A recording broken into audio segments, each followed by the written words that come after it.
परिवार जो पहले पूरी हवेली के 10 चक्कर काटता था, उसी में और आपने मुझे बताया तक नहीं कि आप मुझे अभी भी पराया समझते हैं। तुम नहीं समझोगे।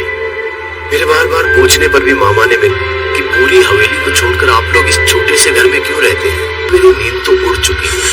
मैं जब से वापस आया था, कोई कपड़ों में एक औरत हवेली की ऊपरी मंजिल पर हाथ में चली जा रही है। राजस्थान के कई इलाकों में राजे रजवाड़ों और कपड़ों में औरतों के बीच बैठकर जोर जोर से छाती पीटकर चर्चा होती है, लेकिन हमारे घराने में तो ये प्रथा बहुत पहले बदलावा कोई और सुन ही नहीं रहा था या फिर सुनना नहीं चाहता था। इस लड़की पर इसके बावजूद भी पता मुझे पीछे से किसी ने पुकारा, रुक जाओ रोमी बेटी। मामा जी, तो आप इन रुदालियों का रोना सुन सकते। मेरी बात सुनकर मामा एक बार फिर चुप हो गए। और मैं आखिर ये सब हो क्या रहा है, वरना मैं हवेली के अंदर जाकर खुद पता लगा कि बाहर आ जाओ। आओ। मामा के यहाँ कहने वालियों को हवेली में जाते हुए देखा था। वो जिंदा नहीं और गाँव के किसी भी एक घर के आगे जाकर खूब रोती है और सुन उठता है कि वो खुद ही अपने हाथों से अपनी छाती चीर डालता है। मामा जी, ये हवेली तो हमारी हुआ करती थी ना।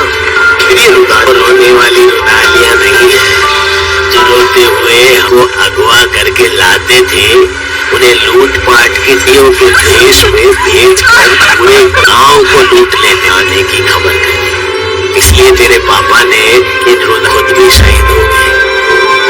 उस वक्त तुम अकेले अपना, तुम्हारी माँ ने भी उसी वक्त प्राण दिया। अपने मम्मी पापा की मौत की सच्चाई जान के मुझे सदमा लगा था कि सच्चाई भी पता चल गई थी। पर एक सवाल तक हवेली में क्यों दिखाई देती कि हमने उनका अंतिम संस्कार बहुत कुछ सही तो थोड़ा बहुत गलत भी हुआ था। उसके पेट में किसी इंसान का नहीं बल्कि शैतान के साथ एक श्राप भी था। उसे सिर्फ उसकी पैदा का वापस आएगा, पर कैसे मामा जी? वो हर मरने वाले के शरीर का एक अंग अपने साएगा तो उसी शरीर में आएगा बेटा, उसी। और क्यों मेरे वापस आने पर कोई सीधे मुंह मुझसे कुछ कहता? मामा ने मुझसे कुछ ऐसा कहा जैसे पूरे 3 महीने हो चुके हैं और कल रात वो मिले जाओ, तुमको कसम है मेरी। मामा की बात सुनकर लोग भी मेरे साथ शहर चले, पर परिवार के किसी भी सदस्य ने मेरा कहा हार तो नहीं आ जाएगी। मैं इसी डर के साथ घर से निकल गया कि मामा के घर के सामने ही मिलाप करने बैठी थी। मैं तुरंत ही यहाँ आ तो गया था, पर मुझे कुछ भी पता नहीं था। और सीढ़ियों का पीछा करते हुए मैं एक कमरे में किसी तरह मशाल चला।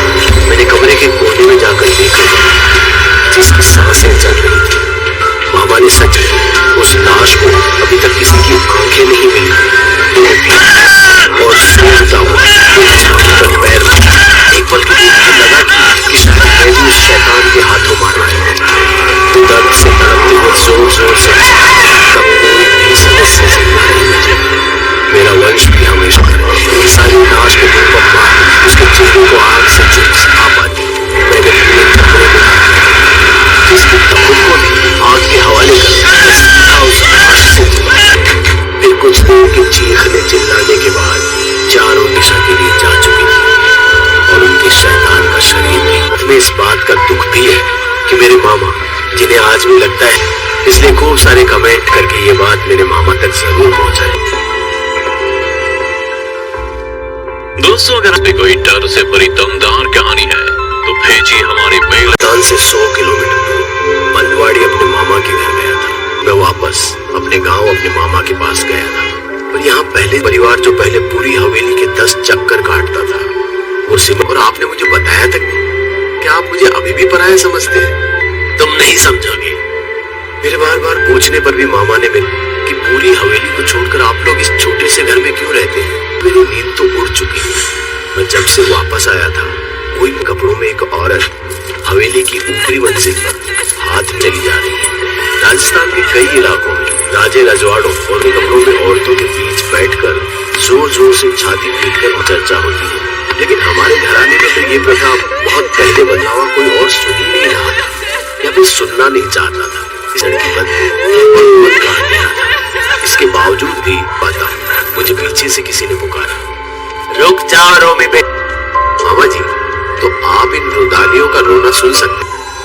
मेरी बात सुनकर मामा एक बार फिर चुप हो गए और मैं आखिर ये सब हो क्या रहा है, वरना मैं हवेली के अंदर जाकर खुद पता लगा के बाहर आ जाओ। आओ।